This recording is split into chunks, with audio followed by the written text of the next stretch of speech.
Hi, welcome to the Charlie Paparelli Show. I'm Charlie Paparelli. I'm a 25-year plus angel investor.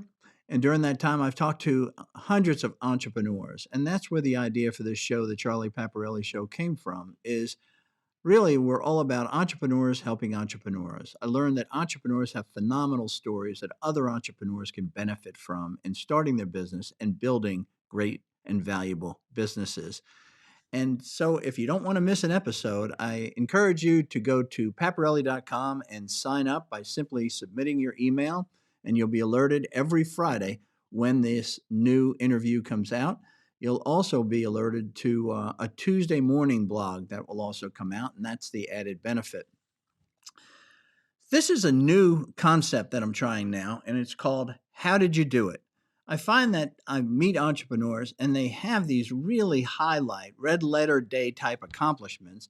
And I'm always curious, like, well, how did you do that?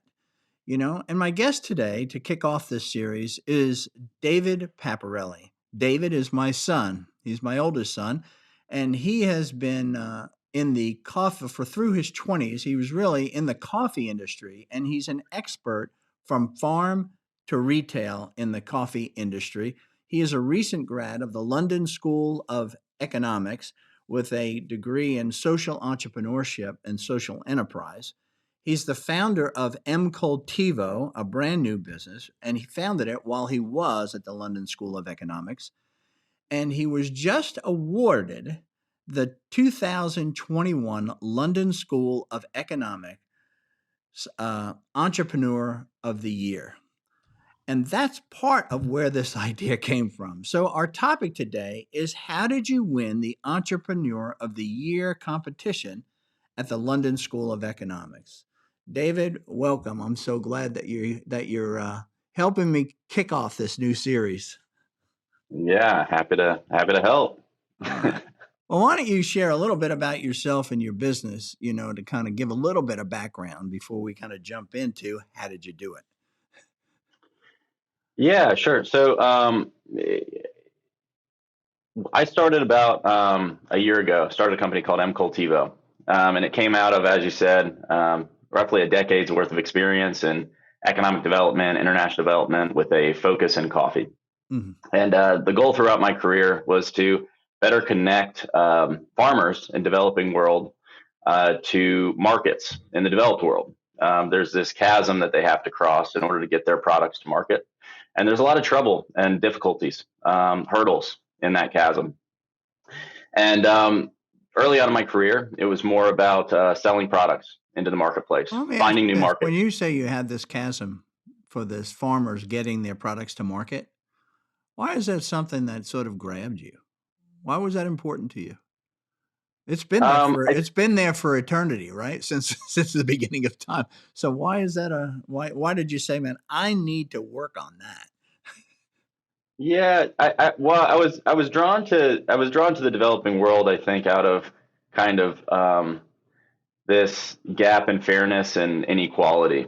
I experienced early on in my career in a nonprofit called Hands of Love, volunteering in Uganda, just how inequitable the world can be. I mean, there really is this shock factor when you go into developing countries and see people and how they live. And it's, I think for me, there was an aspect of spiritual development and maturity in that. I really felt like God met me in Uganda in that way, and it really shocked me how happy, how wholesome, how community oriented, and how deep the faith of the people of Uganda had, and the people of all developing countries. There was no inept lacking in that. And so then the question became, well, what can we do to make their lives a little bit easier and a little bit better? There's this real distinct problem or obvious problem that there seems to be a lot of money in the developed world and not a lot of money in the developing world. And the developed world's job seems to be, or incentives seem to be, to extract wealth from the developing world and cater it there. And so the goal for me became, how can I leverage my skill sets and my experience and my position in this world to better serve people who are entrepreneurs, just like you and me. They're trying to build their lives, support their families, and do what they want to do. And I just love to be a part of that. I felt drawn to it. I felt passionate about it, and I wanted to serve them and support them however I possibly can. Well, so then how did you were doing that when you were working at your last job? All right. So how did the London School of Economics thing come up? I think you were what, 30 years old, 31 years old when you decided that this might be a good option? Yeah, yeah. So I don't know if I decided it would be a good option. I Well, think don't let me put words in your mouth. I've been yeah, doing that all your life. I've been, yeah, I've been, I don't, I would never. It's the same thing with starting a business. It's similar advice, right? You would never advise someone to start a business necessarily. The first conversation is usually to talk them out of it. I would say. I think it was the same thing with. I would say the same thing about master's programs. Is you don't need a master's program to necessarily be successful. I think for me, the London School of Economics had this unique offering for their master's program, which was an executive master's. So I could keep a full time job or try and start a business. And it was focused in an area that I wanted to grow in. It was in this area of social business and entrepreneurship, this field of impact investing. These are all relatively new concepts Hmm. in the world and the economy. And people are trying to figure it out. And so it takes an academic institution at times to kind of help guide and build those frameworks and teach you and keep you up to date on what's going on. My impetus to join London School of Economics was more out of the feeling that I had hit a ceiling in my current role at the company I was at.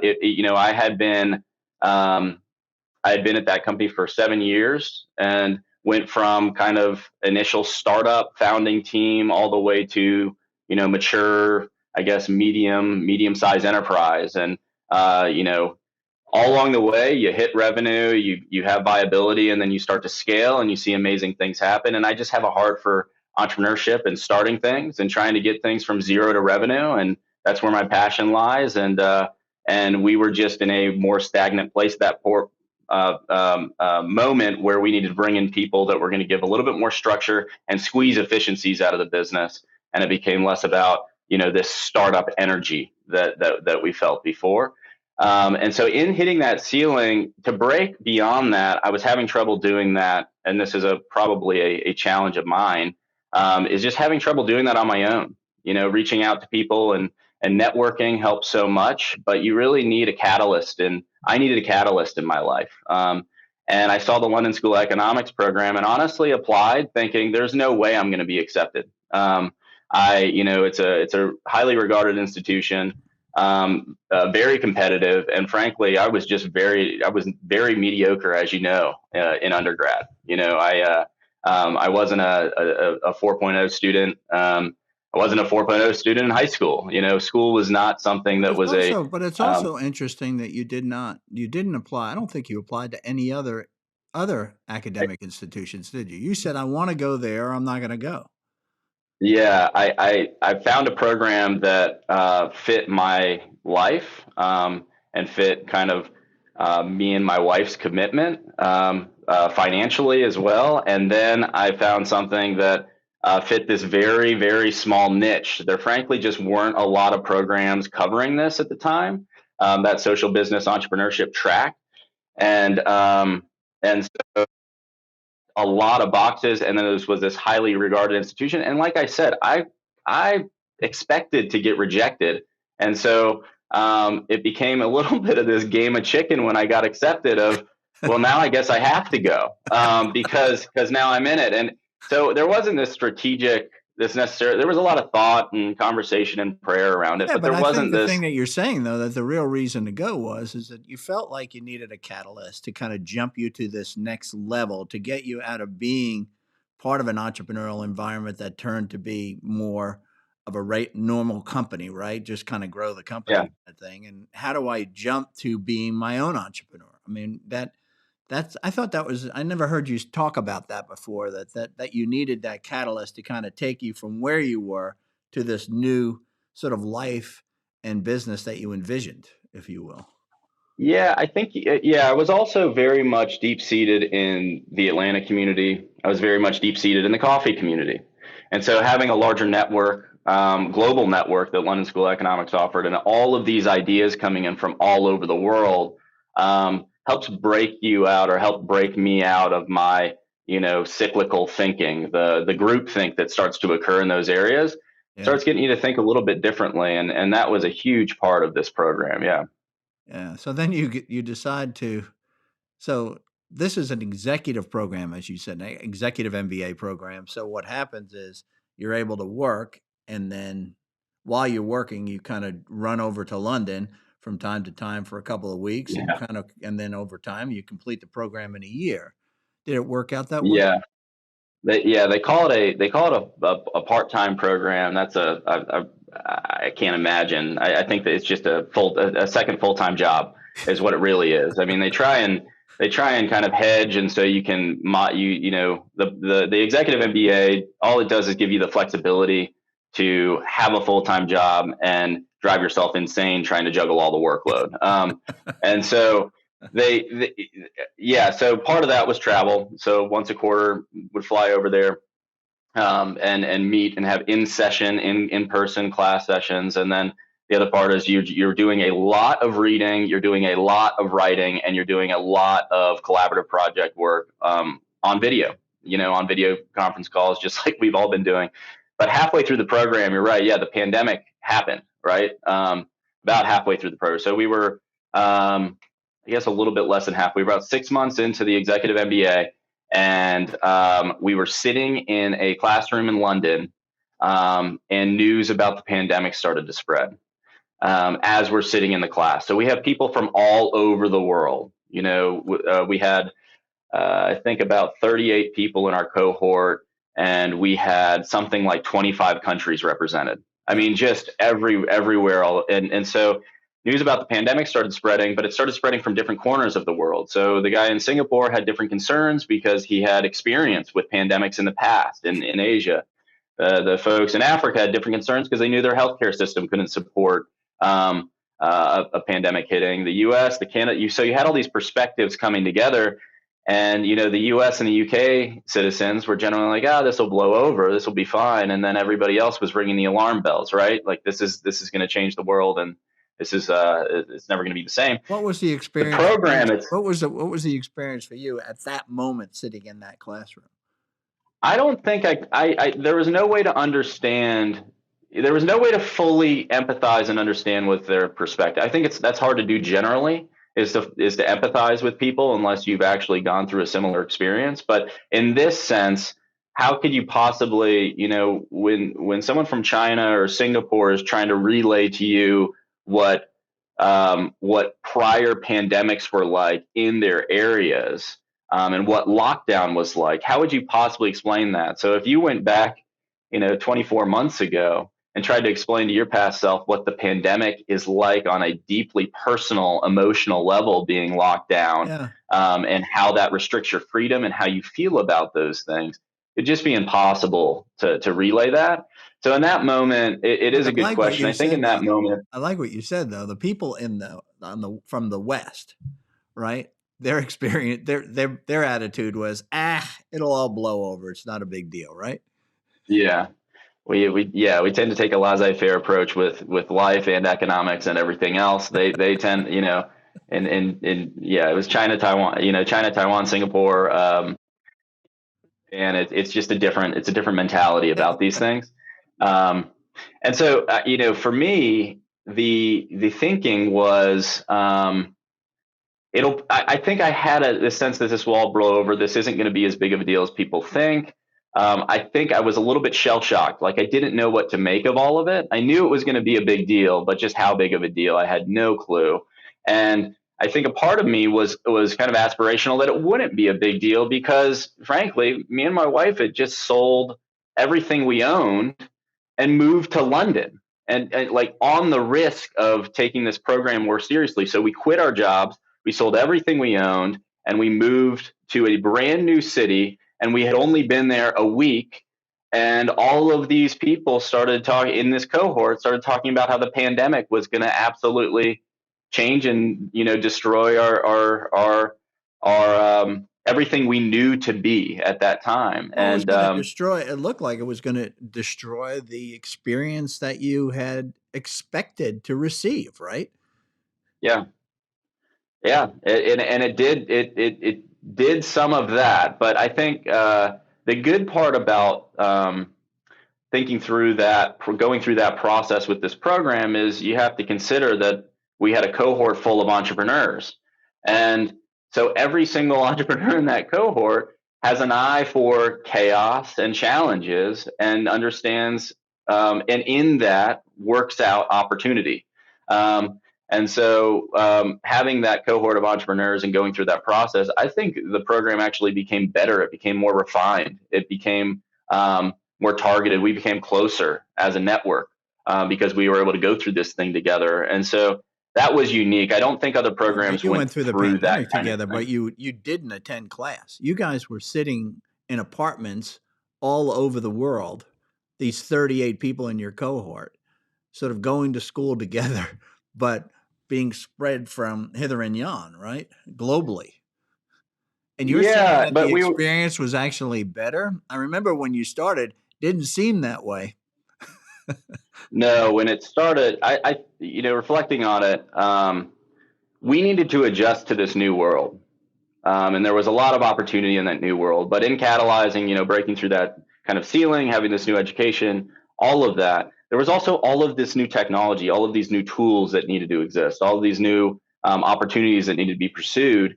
And and in that moment, since we were open to all of it because we were in an entrepreneurship, focused executive master's program, we were ready for it. I mean, we were probably more ready and open to make those adaptations than anybody because we were trying to look out. We were already trying to look out 5 to 10 years and say, what's the world going to be like, and how can we build into it? And we were in that mindset, and that was truly helpful. When it happened, I didn't think that was going to be the case. I mean, I went to the president of the London School of Economics and I tried to get money back for the masters for the entire cohort, and I tried to assemble people around. And it just was none of that was successful. None of that worked. And it was, but I guess one thing it did do is it established a tighter cohort, even in these remote locations, because it gave us these projects to work on together. If you want to get to know I think the somebody other and you want thing to is love somebody, probably from the administration standpoint, it probably also sharpened it up for them because they sit there and say, we're charging a lot of money for this. And this was the experience that we expected to deliver, which we already had in place.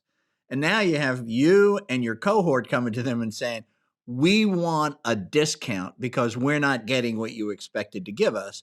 Right. And they probably went, oh my God, we have to figure out something that's going to be of equal value or better in this new environment. So they had to become entrepreneurs and how they were going to deliver this thing. Did they come through? yeah, no, the administration definitely did not. There's a deep disconnect from my assessment between the program leads, the professors, and the people who actually run the university or are funding the university as well.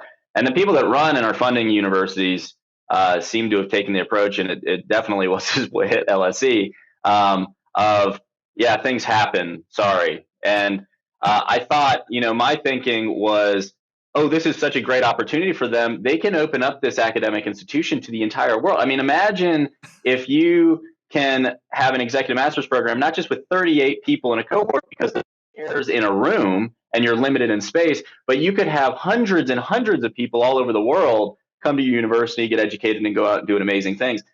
They I don't think university administrators thought that way. I think they live off of the exclusivity of the university, of the brand. That's a big part of the push. You So it know, I, also, yeah, I, your view is a threat to their model, you know?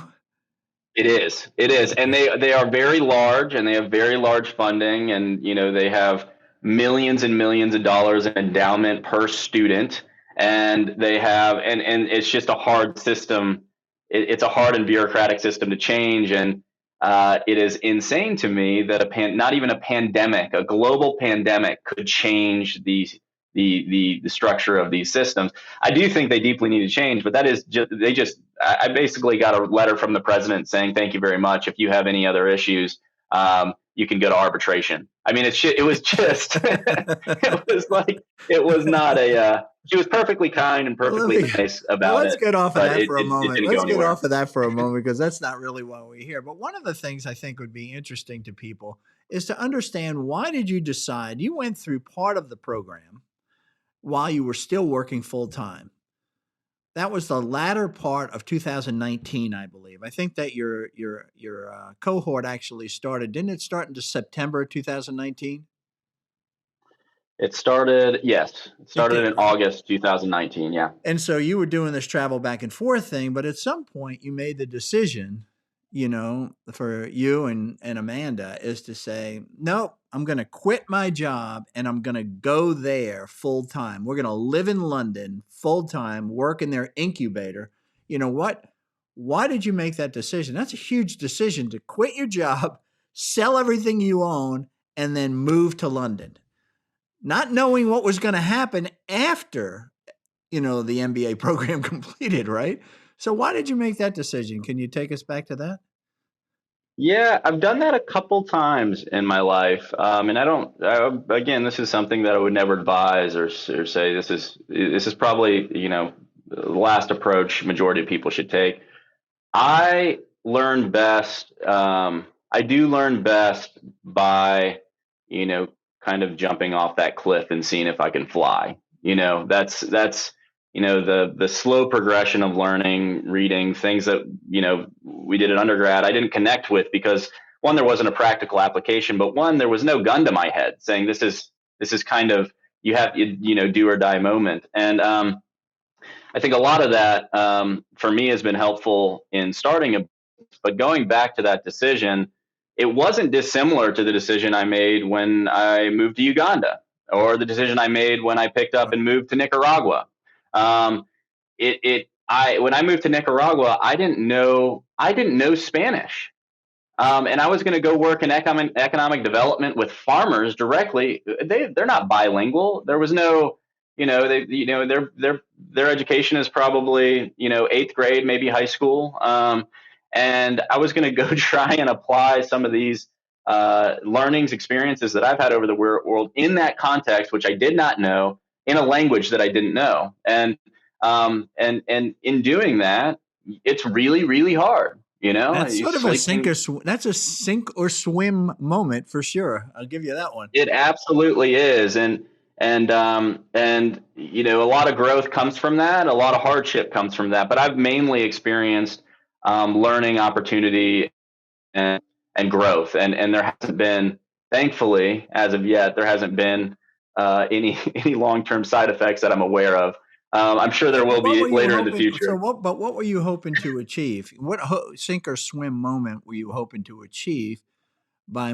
Yeah. So Because it's not intuitively obvious here. Hey, you're going for an executive MBA program. I mean, why would that turn into some sink or swim moment? I mean, it's just getting a degree.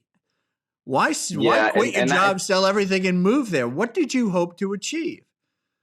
and I think that's the connection point. Is I knew that I wanted to, or I knew that I had a heart to start a business. I knew that I wanted to be in a startup environment. I didn't know exactly what that looked like. There was no clarity around this is absolutely the concept. I had a few ideas. I knew that I wanted to do something again in international development agriculture. Like, it wasn't going to be a completely off the wall thing where I was changing the career path or pivoting completely. Some people use MBA programs for that. Um, Case for me. But I knew myself well enough for that point to say, if I don't put myself in a sink or swim position, I'm more likely to just revert back and just continue to do my current job. When this program ends, it will end, it will be over, and I'll be a little bit better off doing what I was already doing. And so I think in another I interview, think that's really insightful, David, because 99% of the people that have gone to MBA programs that I know have really just sort of followed the school the school of fish, if you will. I mean, everybody, because it goes the same way. And what in a lot of cases, what they do is they revert back to, as you say, they just stay in the businesses that they're in, and they have an MBA. So I'm with AT&T. I go for an executive MBA at Harvard. I come out of it, and I'm an executive MBA from Harvard working at AT&T. So Yeah, it's easy to do to stay in. It's easy thing to do to stay in place. But it is. if you cut the revenue side, right, and the responsibility side, it opens up a whole new world. I think you're absolutely right. That's pretty insightful. Yeah, and I don't. A lot of people use MBAs for that reason, and I think it's a great use of it. Is that you can kind of go two rungs up the ladder in your current Right. organization and this corporate structure. People are called to be in those structures and be more entrepreneurs, maybe. I mean, and that's a great track. I don't want to downplay that, but the insanity of being kind of more on this entrepreneurial bent is. I think somebody said in another interview you did, you have to take two steps back to take a step forward a lot of times. And taking the two steps back for me, extending that analogy a little bit further, is it forces you to say there's no revenue, all you have is time, all you have is thought, and it puts you in a sink or swim moment. It's not only the two steps back to take a step forward because you're taking a step back in a career path, it's putting yourself in a position where you have to succeed. And if you have to succeed, I think you will. If you are willing to listen and iterate and do all the things, you will. If you have to succeed, you will. What are you going to do? Are you going to die? What's the alternative? What is the worst case I think scenario? the other, Face I that love down. that, but I think the other thing that came to mind for me is sort of life when we get started is sort of a whiteboard, and we start filling that whiteboard up, right, with with our education, with the relationships that we establish through academia, through the businesses that we go in, and those relationships, the people that we meet, the network that we develop. And then what you did is you basically say, okay, I'm going to erase part of the whiteboard, Yeah, right? yeah, I'm going to leave pieces. Like you said, I knew that, I had my relationships now in Nicaragua and Uganda and Rwanda and all this, in agriculture and coffee and all that. You weren't going to get rid of those, and you weren't going to get rid of your friends from college. But anything with a job and those responsibilities, you're just erasing along, and now you have this yeah, big white space as you enter London. That's kind of what came to yeah. mind. Does that make sense? Yeah, it does. And kind of the some of the thought process or the I don't know, the thing one of the things I connected with in that whole journey was this idea in the Bible, the year of Jubilee, right? And so me Mm. and Amanda had this conversation early on in this process of, and throughout, that this was really a year of Jubilee for us. And what does that mean? Well, every 7 years, you forgive debts, right? Well, I think we, just like building a technology company and doing anything that we're doing, you take on all of this debt. In technology, you take on, it's called tech debt, right? It's all of this lingering technology that you're just building on top of building on top of building on top of, and you end up with probably a less good product than if you just would have wiped the whole thing out and started from scratch a long time ago and built it to user needs. And in our lives, I think we refuse to forgive ourselves of all of that debt, all of that tech debt. So we build on top of these foundations, build on top of these foundations, build on top of these foundations. We never take it back to the root and rebuild the structure and the life that we think we're meant to lead. And I think every 7 years, if you take a year of Jubilee and you forgive everyone else their debts, but you have to go introspectively and forgive yourself your debts, your family their debts, and your wife their debts, and really figure out, well, what is my life supposed to be about? And let's not just say we're going to do this exercise and pray for 20 minutes a morning. Let's actually pursue that deeply, wipe our calendars out, and look at what the world is and what we want to become and what the next 10 to 15 years need to be. And let's take that perspective. And that's really what we wanted to do. That was the impetus for that. And I didn't know how it was going to turn out, whether it was going to be a business that I wanted to start. I felt like there was some inclination or calling there, but I had no idea what that vision is. All I knew is I could keep doing this same thing and be perfectly happy forever. But what would I be forfeiting in my life if I just continue to compile this tech debt, right? Yeah, but they usually say I could perfectly be happy forever. You couldn't have been because you were unhappy. when I would talk to you, it was like you were in a place you knew you shouldn't be. There was something bigger, better, more exciting, more challenging for you. I felt that those last 3 years that you were with that business that you were in, and you finally honored that and were true to it. And but it takes enormous courage to sell everything, forgive that debt, celebrate the year of jubilee properly, and then head off to a new life. I can't imagine what that Yeah. conversation, the conversations were like with you and Amanda, your wife. I mean, Yeah. because that wasn't the I mean, they plan when you occurred. got married. All of a sudden, you come home and say, "Look, what did you say? And what was the how would you paint those conversations so that because there are some young marrieds out there who probably listening to this thing and say, "Yeah, I got the same feeling. What do I tell her?" Right? Yeah, I mean, it was over a couple months, and it was definitely a slower conversation. I mean, when when I showed up in London in August, September, 2019, and sat in that first cohort, that first class, I just fell in love. I loved London. I loved the energy about the city. I loved the engagement of the network. I mean, even just going out and getting a coffee in London is a different experience than going out and getting coffee in Atlanta. There's just more. It was just more vibrant. There was more Yeah. diversity. There's more I mean, and Atlanta is a very diverse city, but we tend to stay in our cars and go places. It just was a different feeling. It was very different. And then in that cohort, I felt like I had found my tribe or my people. Like there was, you meet some people and it's like you don't have to talk through the 5 foundational steps to get to a really meaningful conversation. Like you have that connection on a level of you just get it. You have different opinions and you're coming from different perspectives, but you're able to talk on a wavelength of, oh, we don't have to have these more arbitrary, conversations to get to a meaningful depth. We can just start at this depth on this one topic. And I felt that connection with that cohort. And then London School of Economics had a whole flood of resources around encouraging those conversations and encouraging that. And I just fell in love. And so I can't. I mean, probably in the first 2 days, I told Amanda, I think I found my people. Like I feel like like I found my tribe in this thing, and I feel like with this small group of 38 people, we could actually do something crazy and change the world. Like there could be a ripple effect off of this program. And and then as that week continued, I said, what do you think about, that's how it kind of started. What do you think about moving to London? What would you think about if we just kind of did this, full time? We were in this stage of life where we were recently married. We had had discussions around what it would be like to go off into the metaphorical woods together and, just kind of be together and learn about each other and, really focus on our relationship. And so that wasn't new. And then London became a topic. And then she gets very practical and tactical Yeah. right out of the gate.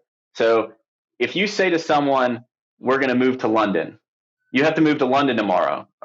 My brain goes to, this is super exciting. Look at all the opportunities, all these new people we're going to get to meet and all the new things we're going to get to do. And my gosh, they got museums and they got this is going to be great. Whatever is going to happen, this is going to be amazing.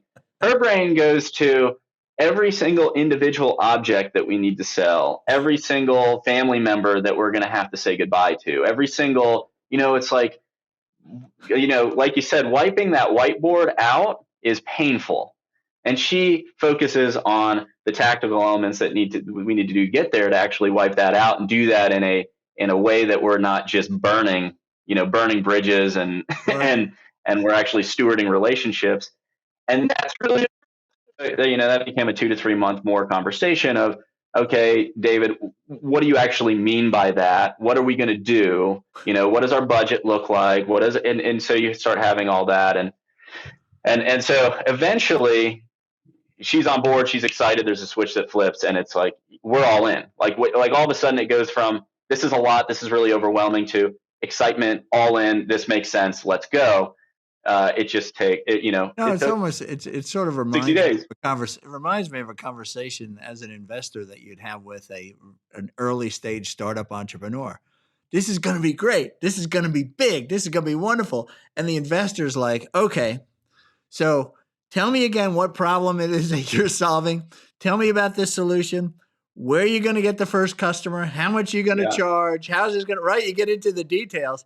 And that conversation between investors and the entrepreneur is beneficial if they work through it, right? It's beneficial for Yeah. everybody because from an Yeah. investor standpoint, you get caught up in the excitement of the new venture. And from the entrepreneur standpoint, you get to start thinking practically on how you're going to get to sustainability. Yeah.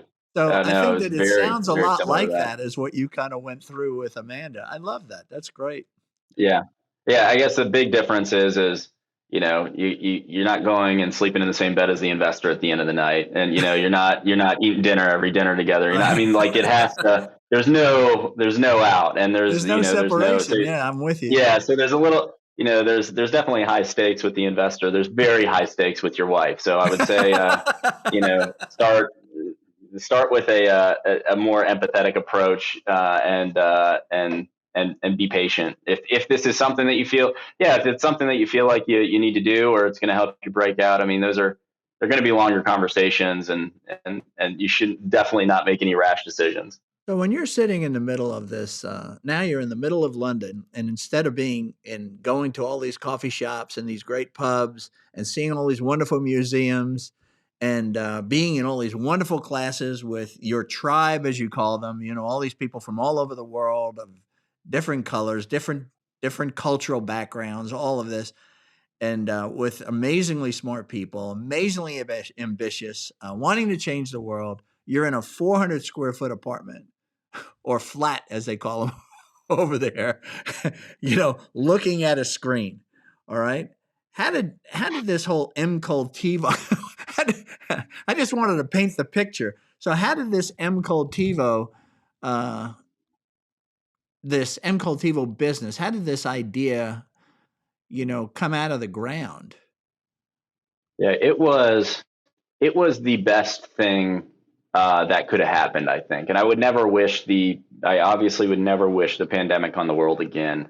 But I think there's a lot that I learned through that process. As a just kind of my makeup and inclinations are, if I have an idea, I want to get out and I want to talk about that idea. And then once the idea starts coming into some kind of concrete element, or a firmer foundation, I almost get bored with it. Like, oh, I can. So I see a pathway to achieve that, and I know the steps to get there. It's time for a new idea. And I think a lot of entrepreneurs, maybe I certainly have this problem, but being in entrepreneurial groups, I feel this problem, and it gets exacerbated as entrepreneurs talk to each other because you because they all have, it seems they all have that inclination of, they get bored with ideas quickly, and it's always got to be something bigger and better. But at some point, if you're going to build something meaningful, you do have to take in my view, especially in what I'm doing, you have to take more of a 7 to 10 year approach of, you just have to do the next best thing for the business. And that isn't going to be the sexiest or most innovative idea. It might be, like you're saying, when you're talking to an investor, putting together cash flow projections. And for me, that is incredibly boring. But it is the next best thing to do at the stage of the business that we're in, is keeping that updating, putting rigor around what we're doing. And so this pandemic comes on, and like you said, it's me and it's computer screen, but it was way more than that.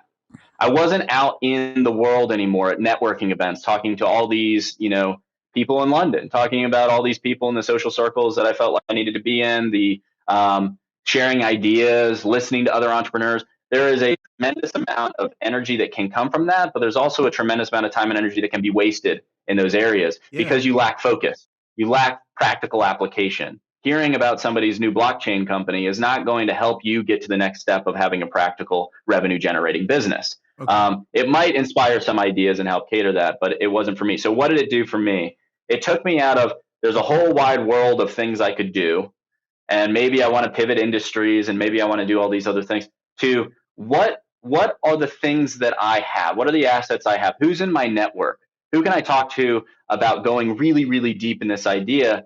And it forced me to mine out all of these relationships I built over the last 10 years and all of the ideas that had already occurred in my mind and in all those relationships mind, and mine those to formulate a business that's really practical based on my experience and based on the network and relationships I already had in place. Just go really deep in those areas instead of taking this wider lens approach of saying, well, I can go to all these network events and talk to all these people, and I think I can get an idea out of that.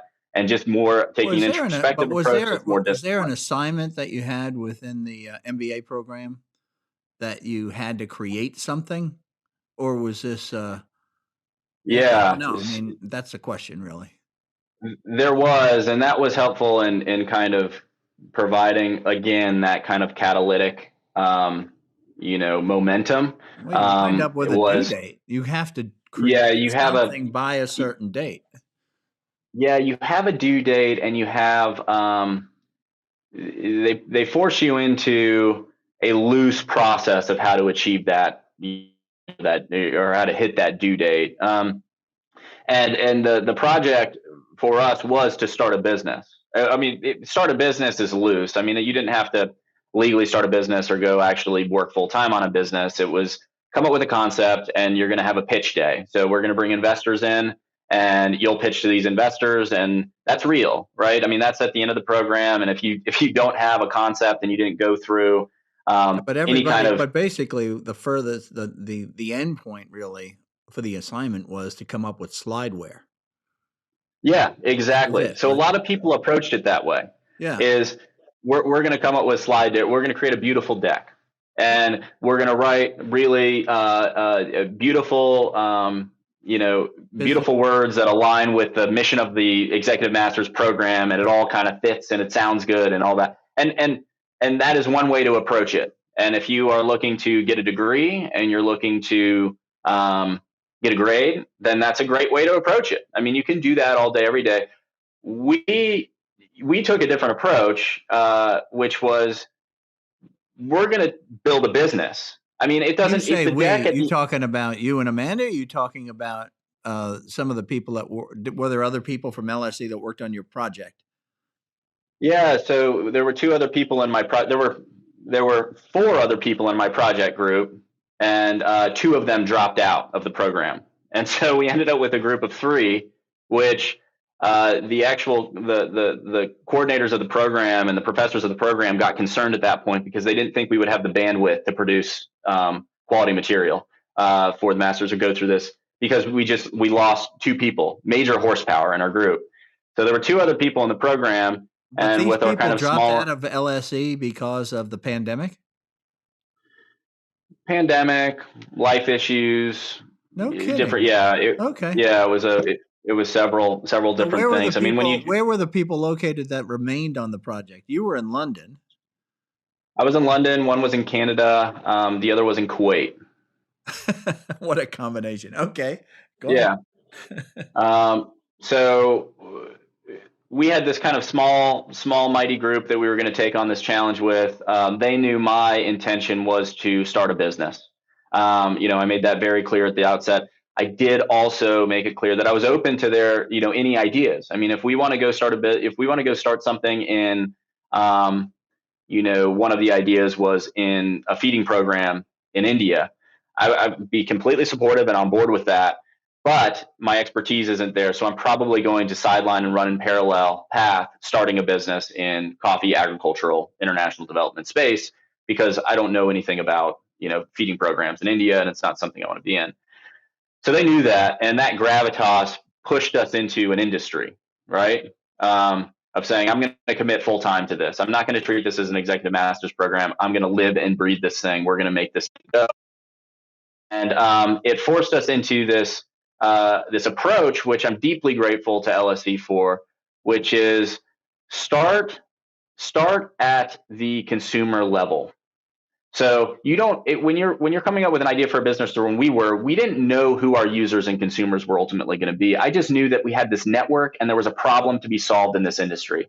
But I had all these assumptions, and there's all these academic papers and articles on what the problems are in the coffee industry. But has anybody actually talked to coffee farmers? How much have they talked to them? Or are they just taking data and statistics and compiling it into interesting ways? And we went through this process of, let's just go talk to coffee farmers. And if you're in the middle of a pandemic, in front of a computer monitor, everybody can't leave their house, everybody's got a computer, you could reach out to anybody in the world and talk. You could talk to 12 people a day. I mean, it was incredible. It was incredible what you were able to achieve in that environment and the focus you were able to have. So we had about 100 interviews, 100 conversations around the coffee industry, from the farm, from farmer perspective, to the processing facility perspective, to the exporter perspective, importer, roaster, all the way up the chain, all the way to the consumer, to identify. And we asked stupid open-ended questions like, when you wake up tomorrow, what are you nervous about? What challenges are you going to face? And just what a lot of the questions you're asking in these interviews, no guided, no agenda, just, hey, we're coming in, working on this London School of Economics project. We think you have some great insight, and we think that you can inform kind of our direction moving forward. Would you be open to just having a conversation? Of course, yeah. I'd be honored to. I mean, that was the response, and it was amazing the amount of open information people will share in that environment. And so the pandemic gave us access to all of these people we had no business having access to, from the very highest level of academia and the coffee industry, all the way down to a farmer with 5 acres of land, trying just to make it work. And they all had internet, they all had webcam. It was just this very insane time in the world where you could do something like that, and that really, that's why I say the it's pandemic. Really uniquely rich environment for customer discovery, if you will, right?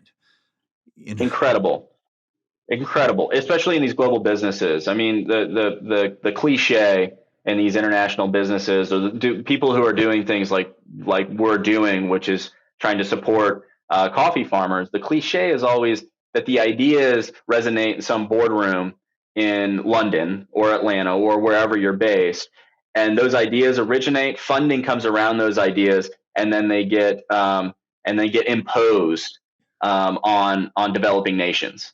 So all this funding comes in, all this gravitas, all of these resources come in, and these interventions get imposed on them.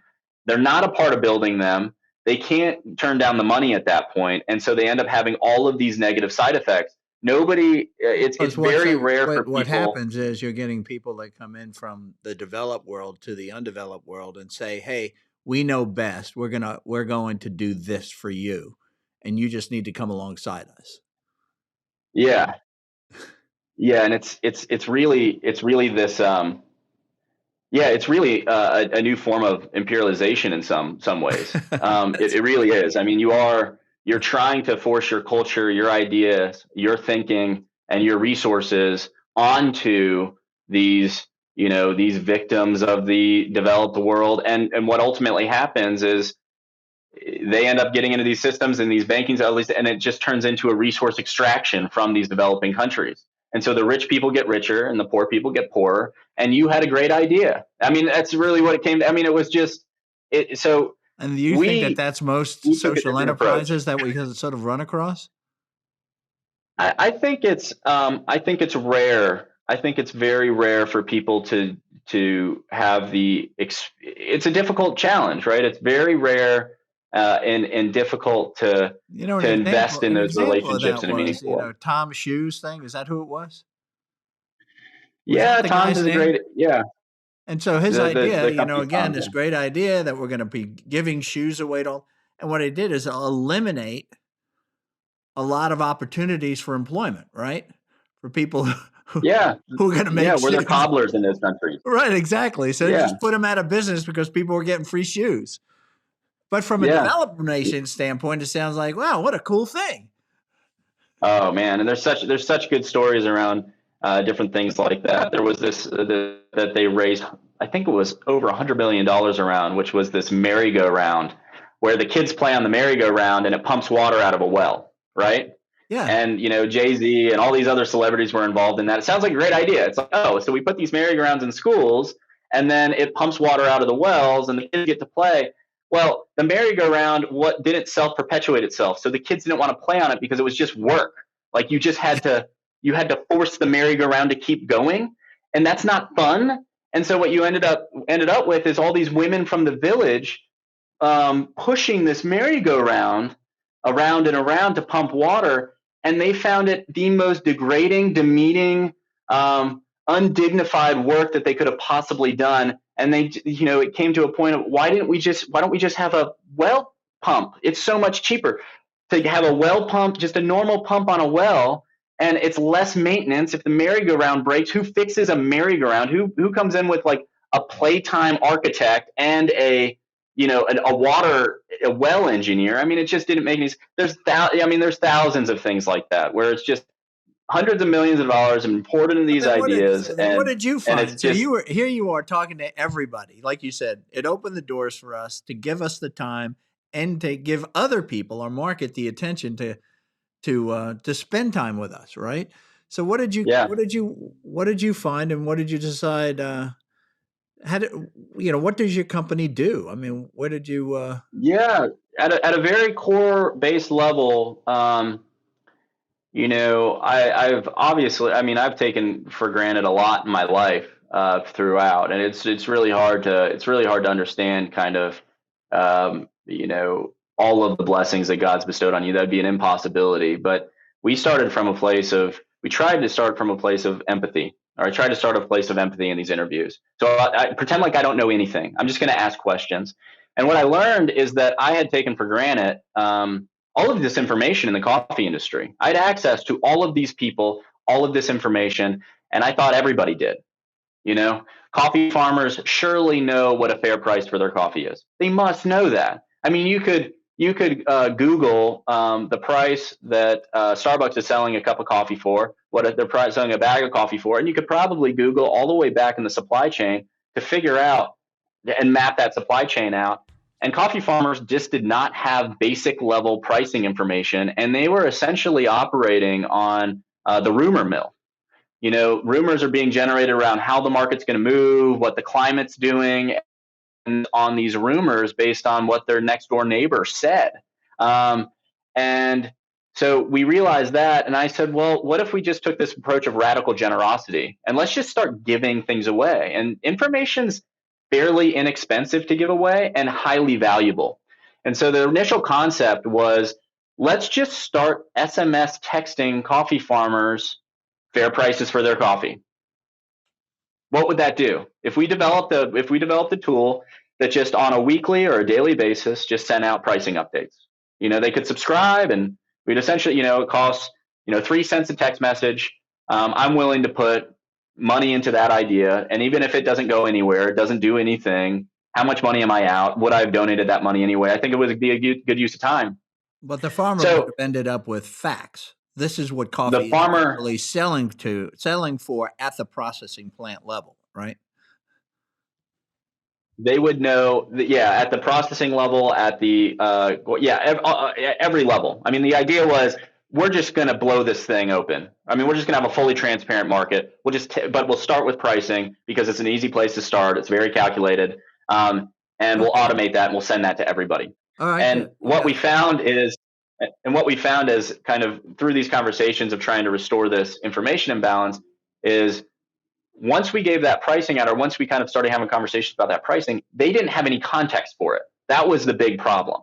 Is What does that mean?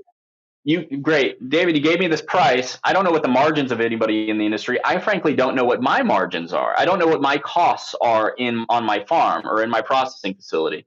I don't know any of that. So you give me this price. That could be a good price. That might be a good price or a bad price. For me, I definitely don't know if it's a good price or a bad price, if I'm making money or losing money. And honestly, I don't know if I can do anything about it. I don't know what actions I should take based on knowing this new price.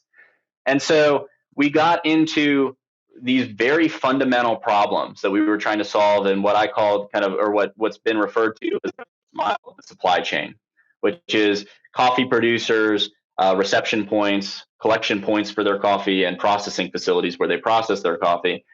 Fundamental problems were things like inventory management, relationship management, communication strategies, and then rolling that up into how can you visualize things about your inventory Yeah, but to how does you to kind of make jumped positive changes in you your jumped business. away from the farmer. Well, we had to jump away from Because the you farmer. told me that you said the farmer's sitting there. I don't have any context for this number that you gave me on what this coffee is worth. You know, my grade of coffee and Yeah. all that. And I realize the pricing models are fairly complex because the gradings of coffee are so complex. You've taught me that. Then and you so you talk about that context. I didn't have context. Next thing you know, you're talking about processors. I don't understand. Yeah. You originally went in The to help the problem, farmer. the problem filtered out. So filtered up. So if the processor can't afford to pay the farmer more, the farmer's not going to get paid more. So we thought that originally the thinking is that the farmer is just being oppressed by the entire supply chain.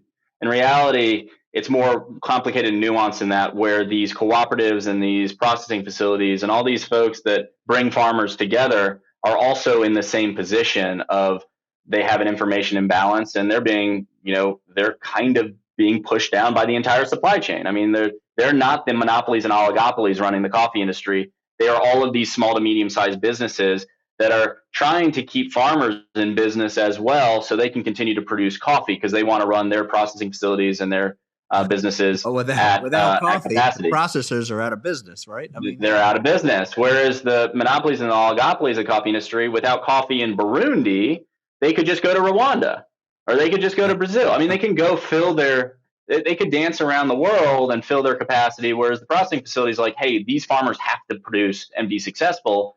Otherwise, I can't be successful and I have to drive them to my facility.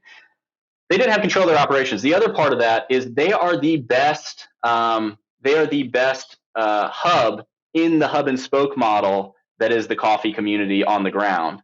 So if you want to go contact 10,000 coffee producers, you can do that with 5 processing facilities or 3 cooperatives. You don't have to go contact them all individually and get them to subscribe to this information. They also provide this very convenient hub to give you context to how are you going to communicate behavioral changing messages to those coffee farmers. So they have to translate into their local language, but they have to do more than that. They have to give you the units of measure. They have to give you all of this information that helps you craft the messaging that will actually drive change on the ground. They have to be a part of that process, and you have to align them in that first mile in order for you to actually drive change in so that system. you're making that first mile, which I would say is from the coffee from the farmer to the processing plant.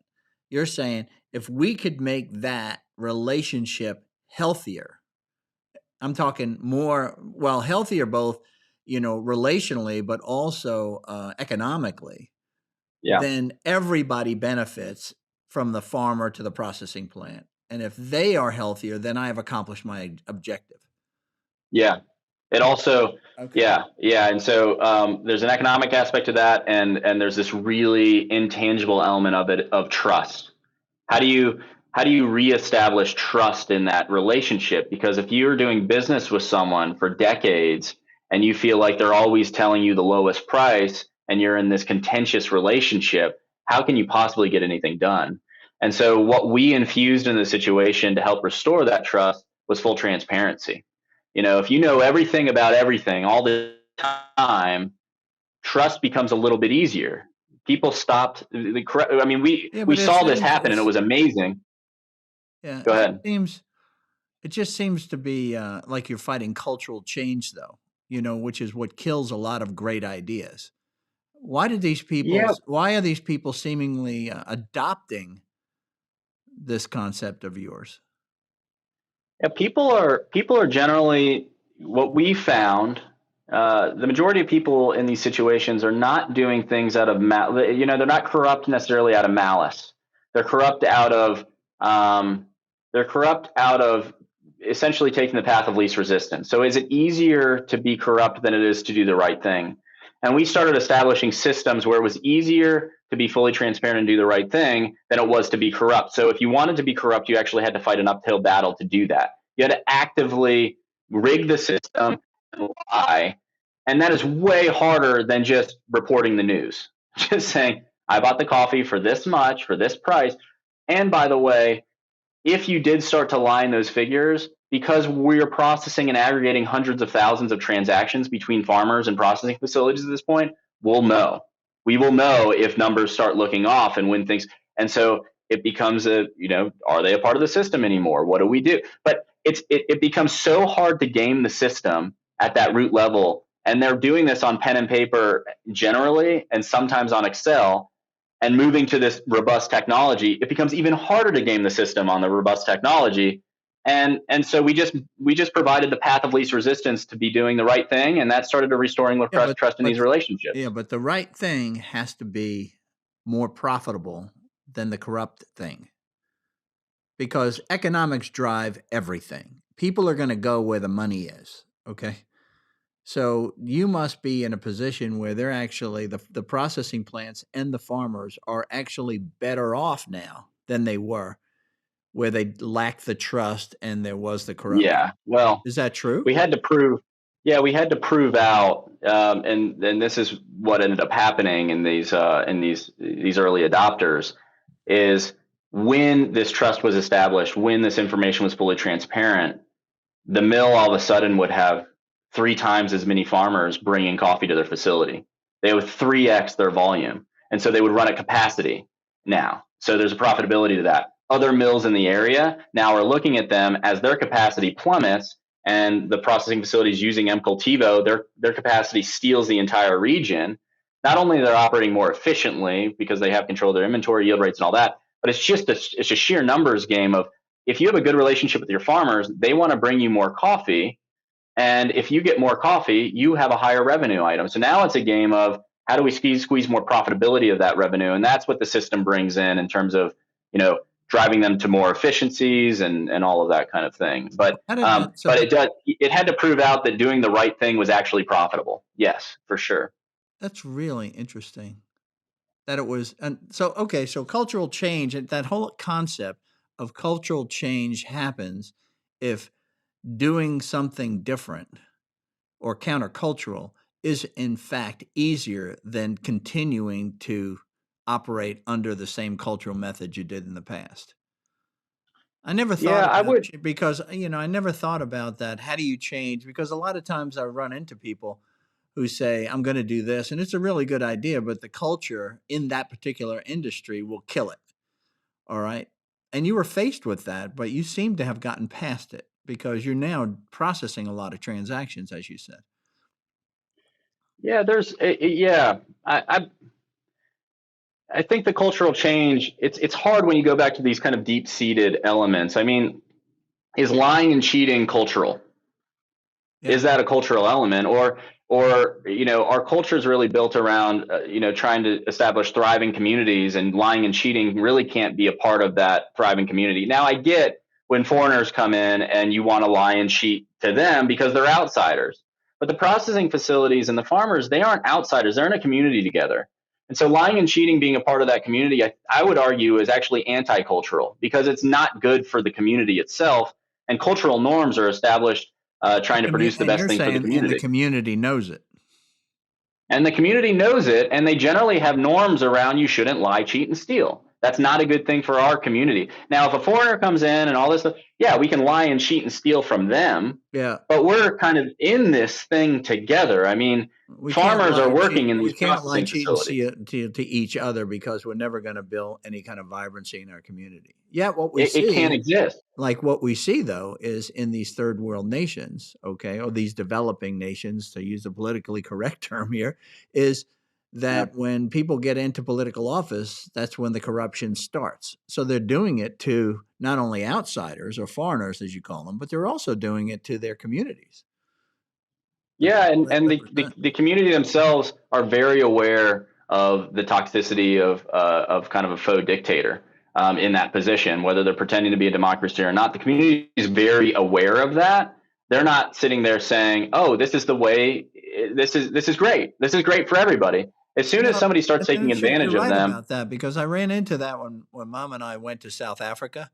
The complaints that we heard about, I guess his name was Zuma, was the president. I think that's the name of the president at the time. And they just talked about his, this is the natives. I mean, the South Africans saying, saying the guy's just corrupt. And eventually it caught up yeah, with him and they kind of got him out of office and all that, but they weren't happy about yes, it. You're right. They're sitting there going, he screwed us, and that's been our history. They tell us how they're going to change the system, and then they get into power, and then all they do is they pad their own fortune.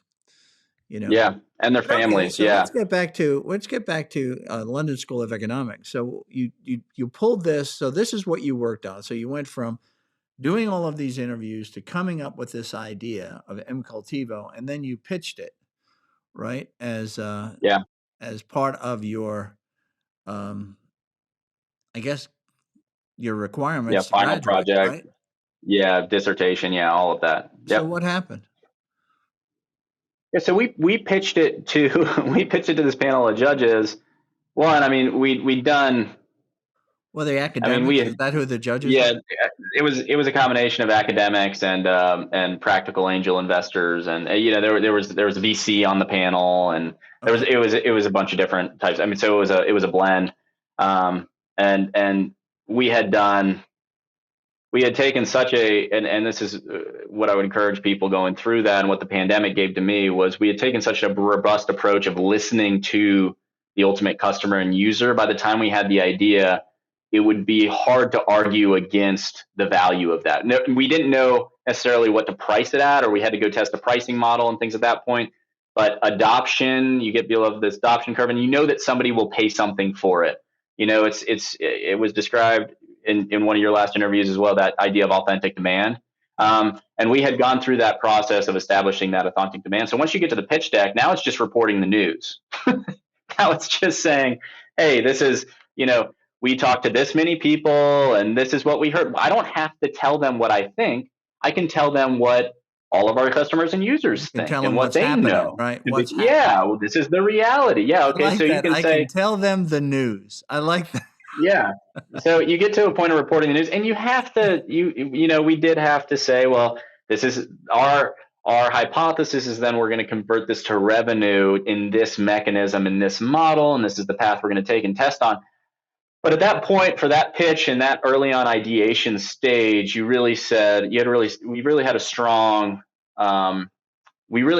case for the problem, and the challenge, and we had a logical solution for that, to go try and test. And that's really what we needed the pitch deck to be, is just, we need this to go test this. It's going to cost this amount of money. And this is how, an investor would, in theory, make their money back at this point. Now, do we have cash flow projection? No, we haven't hit revenue. We haven't done anything. What we've done is we've gotten a really strong handle on the problem, and we're going to go take the team that we have and all the resources we have and point them at this problem and go solve this problem. This is how we think we can solve it. And that's a powerful narrative, I think. And it was fun to be a part of, because it takes the pressure off. It's not you against them anymore. It's just, hey, this is just how things are working in the market. Do you want to be involved in this or not? Is this something you want to partner on or not?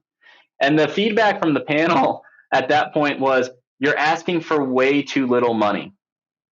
I think we asked for Wait a second. So $250,000. You're doing this graduate program, this MBA program assignment. Where did money come up? Well, there's real venture capitalists on the panel. There's real angel investors on the panel. There's real business practitioners on the panel. And there's academics. Were the competing projects, if you will, that were being presented, did they actually ask for money too? I mean, Yeah, software. A lot of them ask for money just because it's a part of the, it was just a part of the thing. You're not. If someone offered you a check, would they have actually taken it? I don't know. I don't know if they would have gone and done it. We had a real business, and so I viewed it as an opportunity to establish credibility, and put a price tag on it. How much did you and say, ask well, for? we asked for $250,000. And what did they say you should ask for? They said you should be asking for $1 million plus. Based on this, you're asking well, for. Obviously, they were excited about what you were doing. That was the main. Yeah, that was honestly the main feedback to us, was go ask for more money if you're going to go raise money. This is don't try and. I mean, you've established such comprehensive knowledge around this problem with your team. You have such experience in the industry. You obviously have this ability to mobilize a network. This is getting beyond seed round investing traditionally of back of napkin ideas, and this is moving into you need to accelerate and you need to scale if you think you can actually do this, and that involves real funds. Your initial ask is not going to cut it. That was their initial. It was mainly out of the you're not going to be able to do anything with $250,000 at this point that you haven't already done. It's just, or just go out on a limb, put a little bit more money in the business and take it from $250,000 to $1 million plus, and then ask for money. I mean, that was really the advice. So what happened with so you obviously got a passing grade if you had that many Yeah. people excited about it. Did it go anywhere from there? Yeah. Yeah. Yeah. So then we had the opportunity to be involved in this LSE global LSE competition, which is called LSE Generate. And they run an accelerator program, and they're very focused on these competitions, which is all LSE current students and alumni. So all entrepreneurial ideas in the LSE network, in the LSE system, can come and participate. And since we'd already done all this work for the pitch, I figured, well, we should go ahead and do this because we've already done the work. I mean, we don't have to develop new pitch decks and new what I didn't anticipate, which I probably should have, is the business started evolving so rapidly as the program ended and as we put more and more time into it. And the requests for the competition, the materials for the competition, were just different enough to where we essentially had to start from scratch. So the combination of the evolution and the What preparation, was the it's just interest in we doing had. the competition? Was there some sort of a holy grail at the end, or? Yeah, the interest in the competition, the main driver in the competition is they award you a UK visa, startup visa. Okay. So they sponsor that. They sponsor you through a UK visa process, and that's really difficult to get otherwise. A visa, I mean, it's like a visa in the US. I mean, that's worth. I mean, that in some cases that could be worth millions of dollars, right? I mean, that's Okay. just the economic value is almost intangible there, and so that was part of the impetus. There was we just need to we could get a UK visa if we participate. The other part was just I wanted to be a part of the community. Like I wanted to remain a part of the LSE community, and this was a very practical way to do it. Is just be involved in this competition, be involved in this accelerator, and I might not get a lot. I might not get anything out of it, but maybe there's opportunity to help other LSE students going through the same thing that I was trying to go through. And then I guess the last thing was a little bit of I felt like we had done all of the work already, so why not just repurpose that and be a part of this new thing?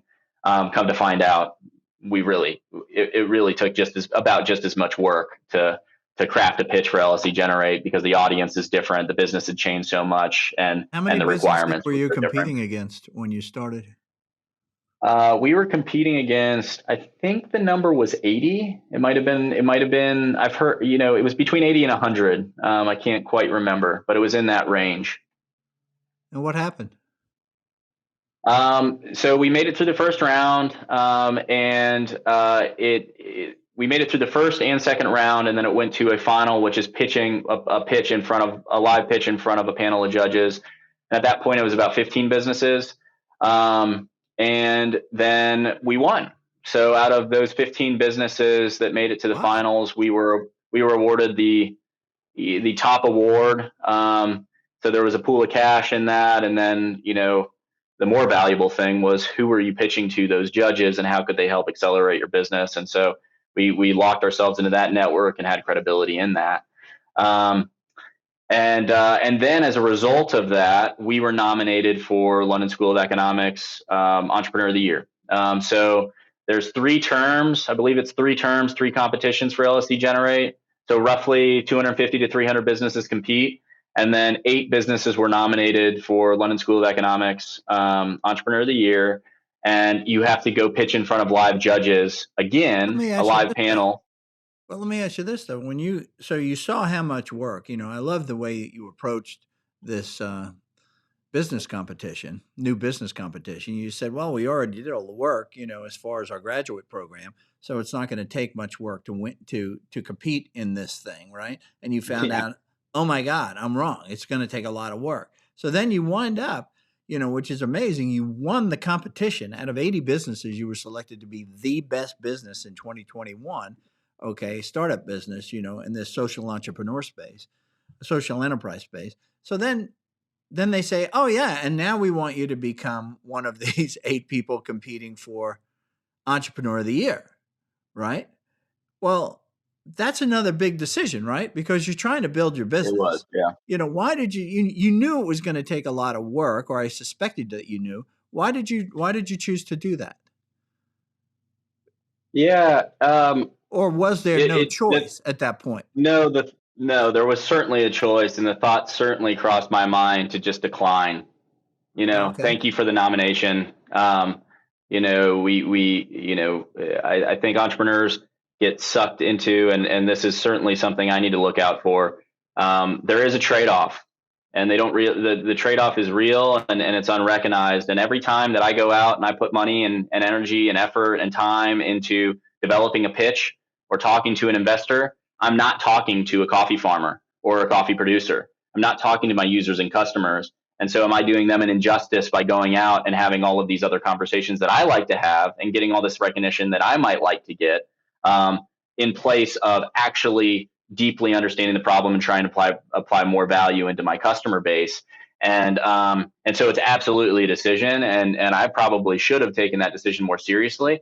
I probably would end up competing anyway. I think when you get into these situations, especially at an early stage, What was it that but I what would was it expect this. what was it that actually had you click in and say, "Yeah, I'm going to do this"? The nomination, being a part of that community and being nominated, it's hard to turn down. I Right. mean, you don't want to. It's an There's honor, is what you're intangibles. saying. It's It's an an honor. honor, right? It is an honor, but I mean, you have to consider, if you turn down that nomination, what does that do to the LLC network for you as well? Are you cutting ties? I mean, is that essentially, like, if I call the person who nominated me later and ask for help, or I need to actually expand into that network, are they going to help me? I mean, is that something? Are they consider they're going to view you as potentially flaky? Like, maybe they rejected the nomination because the business is actually Well, I a don't know that scam. they I would say that you were mean, flaky, but what it would do is it would be sort of an insult in effect, saying they don't he didn't value us and our network, right? I mean, I could come to yeah, that it would conclusion, be. and that would not I be a mean, smart thing to do, right? That's what you think. no, not at all. And as with a lot of things in this journey, you don't know what's behind the next hill or mountain, right? And so you kind of have to walk. You have to, we put 100% effort as a team, and into everything that we're doing in that regard, in hopes that there is something else beyond that next mountain, but we don't know. I mean, the example here was, I was debating and looking at, nearsighted, what is all the work that's going to take to get to that pitch. I can calculate that. I know that because I've done it a couple times now. And so I know how many hours has to go in, how much effort it is, how exhausting it is. But what I didn't know is that one of the panelists on that new panel for us was on the last one at LSE Generate. I didn't know he was going to be there, and I didn't know who the other panelists were. And they turn out to be very strategic advisors in the space for us. As you win these things, I mean, they open doors, they introduce us to customers, they give us great advice on what we should look at, and you start bringing into this. Okay, is this an advisory board, and who's on board with this business? Who are our partners? How is this strategic? That is all completely unknown until you step into that space and you start saying, oh, wow, this is actually amazing. And they want to help us. Let's let them help us. Let's move forward with them. How did you And go? then on top of that, Yeah, go ahead, finish go up. ahead. No, Yeah, yeah. And then on top of that, a little bit of additional funding is always great when you win these things. And it is great as well, just to have the other entrepreneurs in the community at LSE and around ourselves that we've surrounded ourselves with, see some of the hope and possibility in these things, right? I hope that the stories that we can tell will be encouraging and cautionary tales in some ways, but it gives us a platform to tell those stories. no, that makes a heck of a lot of sense. I mean, being part of the community is you got to celebrate the people that are really succeeding and doing well, and are representative as sort of in the meritocracy as top of the game, right, for the community. In other words, something to shoot for. It gives me hope. That's what it's about. If we never Yeah. celebrate anybody or anything, life just is become sort of one step in front of the other for the rest of our lives, right? You want to be the best. Yeah. And that's the whole idea of the Oscars and everything else in Hollywood, right? Is to celebrate the best of the best, if you will, among your peers. So Yeah. how did you go about how did you go about going from this nomination to potentially becoming Entrepreneur of the Year to participating? What were the what how did you do it? Uh, well, it was a very it was a it was an interesting process because they were looking not just for a traditional pitch deck.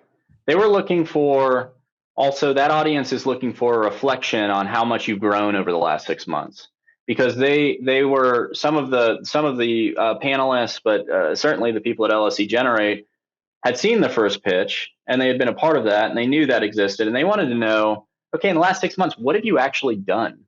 Is this going to be the same pitch that you gave 6 months ago? Or have you grown as a business and what has that traction been? And So so the there was people you some were there. the competing people you were competing against were all of the same people? No, they were from the rest of the year as well. So the other terms and the I other see. competitions. So some of them were, So some it's of them like were competing against like 3 different cohorts, is that what that would be? Yeah, three different cohorts. Yeah. So Okay. if we had 80 to 100 people in our competition, there were another two with 80 to 100 people in the or 80 to 100 businesses in those other three, and it was the best of the what LSE was calling the best of those. And so, What's the best of that um, academic year? yeah, the best of that academic year. Okay, Exactly. good. All right, go ahead. So then what happened? Yeah. Yeah. Well, So they wanna see the project and get you back to what you were saying. They they want wanna to see see the progress. progress you've been making, okay? That Yeah, you they want don't to see the show up with the progress. same pitch deck, right? Yeah, they want to see progress, and so there's a different area of reflection. It's not necessarily a new relationship. It's a kind of a warm interest. So it's not a traditional investor pitch, and you're also not asking like we were back at the end of the master's program. You're not asking for real money. You're basically asking for the funding that they'll award the Entrepreneur of the Year award, which was £5,000. I mean, so then your justification is what are you going to do with the £5,000? But the real prize in that is just like I was saying, you become deeply ingrained in the network, and it's the platform. Um, Well, one thing that and I just wanna capture here for somebody, I think it's important for our audience to hear what you said, which was and I interrupted you, and I wanna make sure we don't lose this, is that that what they're looking for from the Entrepreneur of the Year for that year, that academic that 2020 to 21 academic year, they're looking for how has the business grown? But just as importantly, how have you grown? yeah, and that's harder to put quantitative metrics around. Yeah, no The doubt. business growth is a lot easier to do, but they do. These competitions, they try and make them as quantitative as possible, but it's very qualitative. It's very opinion based on the panel, and so if I can, demonstrate growth, on a personal level, and demonstrate growth on the business level, I think that's what we're trying to do. But I was really trying to just refine our story. They give you 10 minutes to pitch. What is the story in that 10 minutes? What do you really want to convey? What impact have you had? What have you done? Those are hard questions to answer authentically. And for me, that took some deep reflection over the last 6 months of where have we gone? What all have we Did they done? give you these questions? No, this is me kind of putting myself in the position of a panelist or a judge, the audience, and saying what would they like to know about me at this point. So I have all this great stuff to say, but they don't care about the majority of that, I'm sure. And so how do we craft this so I can tell them what they need to hear, and also tell them as well the things that they're willing and open to hear. And there's a fine gap there. And so they didn't give you any questions. They don't give you any. I asked for them. They don't give you any preparation. Say, we just come do your best. come do your best pitch. I mean, So that's they kind of didn't what tell you these they are the focus on. criteria that we use. Nothing. No, and I asked for the criteria. The reason they don't give you the criteria is because they feel like it's an unfair advantage in the competition, because they want, they do want you to be able to, recognize who the audience is and be smart about how that pitch is structured. I did ask a specific question that helped guide that process, which was, is it, and this is more a leading question, but is this a pitch where you want to see the traction I've had over the last 6 months to a year? Or is this a pitch where you want to hear about the future of our company and me heavily weight that in the presentation of more of this visionary pitch? And because there's a slide, you always have to establish credibility, I believe you have to establish credibility in these pitches, and that's going to involve talking about what you've done, but you can throttle that. So it can be 2 minutes about credibility and 8 minutes about visionary. We hope to do this and what to do. It could be 30 seconds of credibility. It could be, 9.5 minutes of this other. And I had to slide that scale up of saying, we're going to do half and half in this one, because it's not a credibility play. It really is a established traction and just kind of respect the investment they've put in you. And it's almost an accountability thing of, you guys invested in us early on and gave us this top award in this competition. We just want to thank you and appreciate you by telling you how we've stewarded that early on investment of yours up to this point. And I want to tell you again after that what we think we can do that's even bigger and better, if you invest in us and continue to invest in us at this point. And I think that's just a Which part is of just, interesting, though. It's interesting that it's not the business of the year competition; it's entrepreneur of the year competition, yeah, I right? don't But like that. Yeah, right, because it's really focused on, you are the best, not what you created as the best, right? I mean, that's yeah, confusing. I yeah. never thought of that. Yeah, I had to reflect on that a little bit too going in, and I just refuse to, that personal growth and credibility thing that you were playing at before, which was, you really had to demonstrate personal growth to be the entrepreneur of the year. I said, well, this is completely, this is countless number of people and an insane amount of effort and resources to make this whole thing. To say that, Dave Paparelli did anything is just outrageous. It's an outrageous claim. And honestly, I think it is really important to celebrate wins. I struggle with that. I hate to celebrate wins. I hate it because I'm always trying to think to the next thing, and celebrating wins requires the hard work of reflection and then kind of the patting yourself on your back. And I really don't like doing either of those things. I like thinking out to what's the next problem. Let's go solve that. Why are we wasting time back here? So this was a focused effort and kind of that reflection and celebration, which I found very, very helpful. But I Don't you think really, that there's value in celebrating a win? To absolutely. Well, yet you Yeah. said, I really don't like doing that. Okay. It's more of a personal flaw than it is that people Okay. should. Yeah, it's the same in marriage and family and everything else. Celebrating is a really important part of like cadence and keeping people motivated and involved. I just don't personally like doing it, and I definitely do not like personally winning something like Entrepreneur of the Year and having the spotlight on me in that. I'm very uncomfortable with that. And my knee jerk reaction is, this is a complete distraction from what I actually need to go do. This is not, don't get hung up in the hero entrepreneur status on LinkedIn.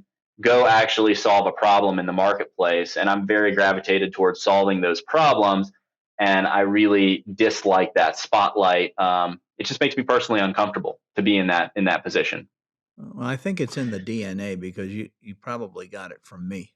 And I apologize for that. Well, Because I, I always found that I needed to be partnered with people who did celebrate, because if I wasn't, then business just went on and I was like, yeah, we did this great thing, but now that's over. We need to be looking here. We need to be looking forward. And there needs to be a break. There needs to be you talked about a jubilee year. There needs to be something that you yeah. stake in the ground that says, let's stop and reflect, on what we've accomplished here because we were working hard for the last year, right? And I was not good Yeah. at that. I was not good at that. Whereas I had partners in business that were very good at that. And that really made it all work. And if I didn't have that partner, it was a big miss. All right. Yeah. Because you Yeah. get to And enough is never enough. Your accomplishments always aren't enough. They always fall short because you need this next thing that you need to be doing. So it is, I'll share yeah. that one with you. All right. I've run this track a little bit ahead of you. Yeah, and that it sounds incredibly dangerous. I don't really want to find out where that path goes. But that's a good word, and surrounding yourself with people that will apply that, will do some of that self-reflection Yeah. and So what did celebration. you do? So you said that you decided so it was a big decision. The first big decision was am I going to do this? And you gave me the reasons for that. Then the next big decision really gets to, okay, so what is the 10? Well, how am I going to use that 10 minutes? I got 10 minutes. What am I going to talk Yeah, about? Right. And they're not giving you any guidance. So your mind's working in a million different directions. You're trying to put yourself in the judge's seat. What you said, you came to a 50-50 pitch. yeah, and it's a complex, and it gets a little bit more complicated than that as well, because you're trying to incorporate. We're a social business at our core, and that's obviously what LSE is trying to promote. And so there's other social businesses, but other businesses could come in and tell kind of a social aspect of the story. But telling that part of the story. So not only do you have to tell established customer need and the traction that you've established there, and how you're growing and what those numbers look like. But then you have to say, okay, what's your impact? And what kind of rigor and evaluation have you put on that impact? And how is that incorporated in the story? And how do they support each other? And then get into the business model. And so I understand the problem, I understand the customer. This impact and these metrics and evaluation are incorporated into that, and there's rigor to that somehow. And then there's a business model around it, so this can grow and scale and be sustainable, and everybody can make money, and it's a win-win. And then it's this future-looking. Okay, now that we've established that what are we going to go do now? So if you invest in me now, what am I going to go do with that trust, investment, resources, money, network, all of that? And what does that look like as a business model? And just try and try and connect all that to the person actually listening, so they can understand it, and it doesn't just No, give me completely. so the first Um, piece was the first piece. I got the second and third piece. I lost the first piece. The second and third was what do the we first what did we develop? the And first then problem. where's it going is the third piece. What was the first piece? The first piece is the problem. It's really, how well do you know your customers, and what are your customers saying? What are your users saying? Yeah. And that really, you have. I mean, all these pitches start with that. What is your 30-second elevator pitch on why I should care? Why is this important? And then after you establish that, with us, in order to show traction in that problem areas, we had to move beyond. We're not just talking to customers anymore. We're partnering with them and working with them. Mm-hmm. So this was our process in iterating on our product with heavy customer feedback. Now we're building something real. They're paying for it. We've hit revenue. Like, that's a part of that whole equation. We are arm in arm with customers in the trenches, working with them on solving this problem, and that becomes a part of that equation. And then it's, to me, it was, how what is okay, give me we approached it as, give me an example. What is one singular example that you can give me that shows the impact of you working with those customers? And that's more weighted for us in, like I said, this social environmental impact area, Yeah. that people talk about loosely. But there's a business component of that too. It's kind of, how are they doing better because of that interaction? What are they doing? And we brought up the example of our Rwanda pilot, where, as I said, they increased their capacity, the number of farmers they work with, all of these things, but also got into the restoration of trust of that first mile, and what that looked like, and how our customers were talking about it, and what were their testimonials in that area. And so we were trying to bring some quantitative and qualitative information together to paint this really tight story of this is impact. This is what we've done. Thanks to you guys and all of our partners and everything, we've been able to achieve with 1,100 farmers in Rwanda these things. I mean, that's amazing. This is an amazing thing that's occurred. And oh, by the way, then it gets to the third part of this is the business model that we plan to scale based on this anecdotal pilot information and this problem that we really feel like we're solving hand in hand with our customers in our market. And this is how it's all going to work together. So when you That's put the this flow. presentation together, okay, so when you finally decided, you put the presentation together, what did you, how did you rate yourself vis-a-vis your competition? I didn't see the other pitches in the competition. I looked at the competition and I looked at the other companies. I did research on the other companies in the Yeah, competition just to see who was playing it. right. So how did Some you, of what were your thoughts from that? yeah, so one or two of them, it was really hard to find them on the internet. Like they didn't have a website, and so I Right. knew that they were probably early on ideation phase. And they probably had really great ideas, but I just couldn't learn a lot about them. There were a couple that were a little bit farther along, but they were clearly what looked like to me working, either had a full-time job or were full-time in LSE and trying to run a business on the side. So they were getting a little bit of traction, but it was slow, and they could frame things up differently. So I knew I had an advantage there because I was all in. How do you it's hard to you can outcompete people out of smarts, but it really is hard when someone's full-time invested in a business to Right. outcompete them on time in that. And then there were one or two in there that were real businesses, tons of experience on the entrepreneur's individual's part, huge networks, great, well framed, and they had this element. They call this in the B Corp certification kind of minority owner element, right? Okay. Which is a bump to the business in terms of kind of their social score. If it's a minority owned business, and so those made me a little bit more. I mean, frankly, going into it, I said, well, they should probably win. I mean, there's no Yeah. there's no reason for us to win this if they have all those elements and they have these social elements that fall into place. They got a great story. They were doing things like developing community banks for immigrants so they could pool in money. I mean, it was very high impact stuff that was very, very good stories and made logical sense from a business model perspective. So I was nervous about those, but I mean, nervous in a way of I'd be happy if they won. I mean, that would be great. I'm just happy to participate, and let's just go out and do the best we can. So then what happened? You So you then all we gave your pitched. pitch, and then what happened? Yeah. So then we pitched, and me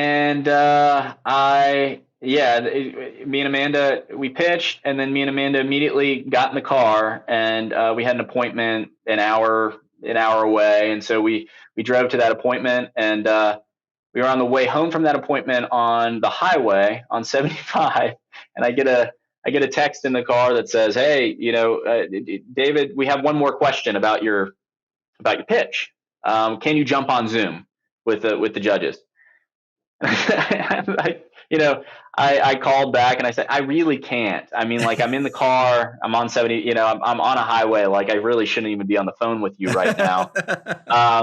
If there's something I can answer, I'm happy to answer it. Could you just put the phone on speaker and just have the judges on Zoom, and I'll just speakerphone it, and you can ask whatever question and they'll hear, or you can reflect.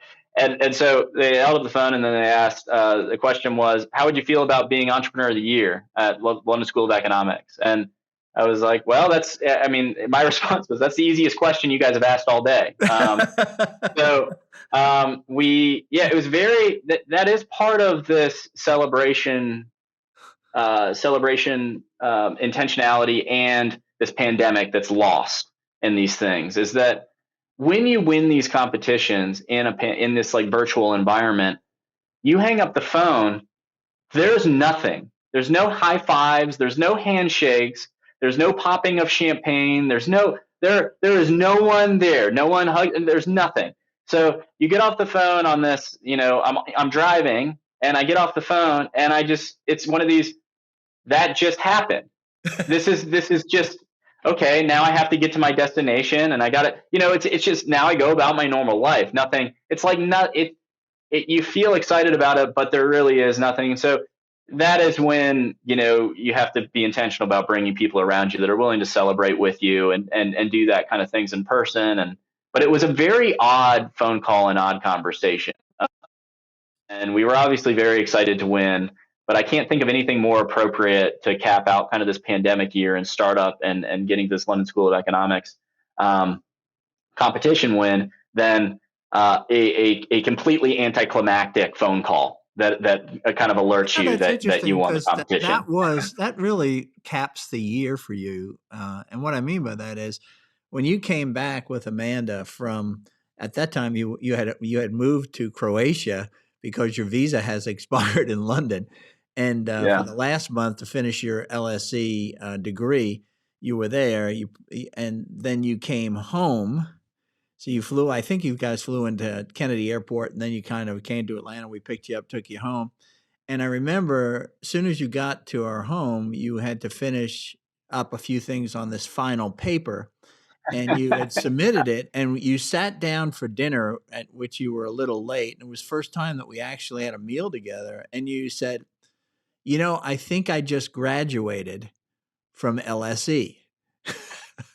yeah, and and so here you are. There was no walk across the stage. All your family's there. You've got your cohort, and they're all giving each other high fives. There was nothing. It was all yeah, this and now here you are, London School of Economics 2021 Entrepreneur of the Year, and it's a phone call uh, from the judges while you're riding in a car, and you hang up the phone and you go, "Oh, that was nice," right? yeah. It was the What do you? same Yeah, exact experience. So that look what this pandemic has stolen the experiences that it stole from you in effect. Okay. That's crazy, you know? You missed out on giving a yeah, couple of really good speeches. yeah. I mean, I definitely missed out on. I tried to be gracious and follow up and thank the judges and do that kind of thing and thank people Well, along the way. But there's something that's missed in email and video calls and that's I think that's very clear and obvious. I mean, we hung up the phone and the next question was, what do you want for lunch, kind of thing, right? how did you I so do. how did you grow through these competitions that you've been through? How did it affect you personally? It helped me get comfortable with talking to both worlds. So I was very comfortable talking to farmers and producing organizations. I was very comfortable doing that. I love that. I mean, that's something that I really do enjoy doing. That even if I wasn't in the industry, if I wasn't in the industry, I would miss those relationships. There's something very real, authentic, and amazing about those kinds of relationships. The network that I really wasn't in yet, or the people that I didn't know how to talk to, was these. Really where these judges were coming from. Yeah. I mean, part of that's high level academics, but a lot of that's venture capitalists and angel Right. investors, and the whole group of institutional investors too, and these worlds, right? And I didn't know. I had zero experience talking to those individuals and understanding their seat and their views on the world. And I think part of these competitions is it forces a due dates, like you said. I mean, there's something helpful about saying at this date you are going to be in front of people talking about this thing, and Yeah. if you don't have anything to talk about, they're just going to stare at you. I mean, that's a real problem. So there's something helpful about that, but I think the more helpful piece is it puts you in a really a low risk environment. The only thing that happens if you don't win a competition is you lost the competition. I mean, it's not an embarrassing thing. I mean, there's no, it is what it is. Whereas if the first time you're interacting with those audiences is you need money or your business is going to shut down, that's a high pressure, high stakes situation, and you probably are not going to have a refined pitch that, That's especially a under all really that stress. that's a great view of growth. So it's a training ground and an opportunity to speak for the first time to these investors, if you will, right? Yeah, Or people who are not really associated with insiders to the business, and even if they're from academia, you know, how do they see it, right? Because they see a lot of businesses. That's pretty cool. That's a growth stage. But what about how has it helped the business, if any? that's where it's a little bit trickier for us. Is I think these competitions can be a very powerful um, doorway to funding. They give you funding as part of the competition. But the other thing, if you ask the panelists, or the people running the competition, hey, I'm looking to raise funds at this point, and it's going to be this amount, because you can't cover yourself in terms of seed funding, or you can't get to that next hurdle.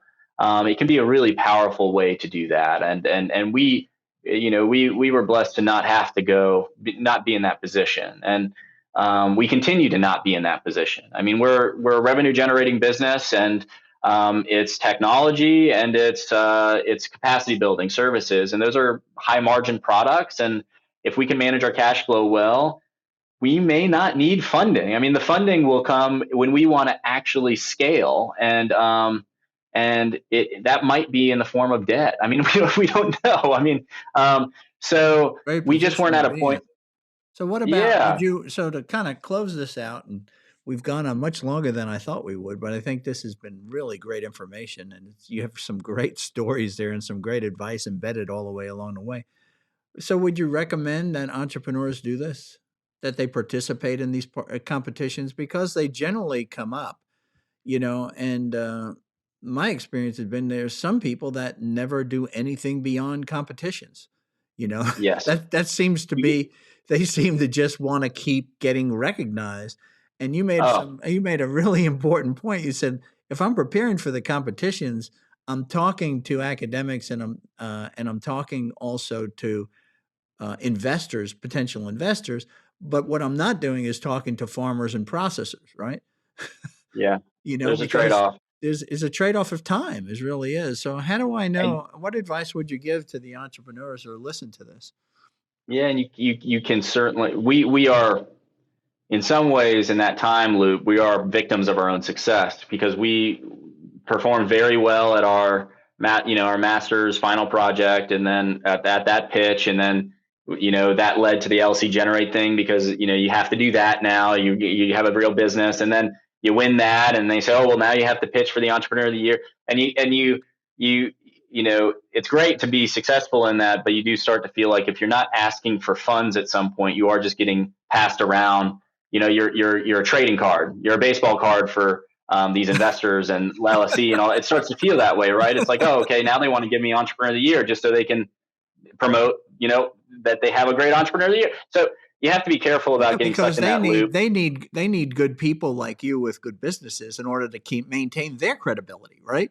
So Yeah, and there's you become part of this interdependent system, and you're wondering, are any of us really doing the right thing and getting ahead, which was really to be a social enterprise helping people in the marketplace, right? yes, Or are we yes, all and sitting out of around patting each other on the back saying, aren't we great? oh man, and the numbers around this stuff better than I do. But imagine 300 businesses come in. How many are going to be successful and actually be able to tell an impact story? Yeah. Those two things, five, one, two. I mean, it's a very, very low percentage.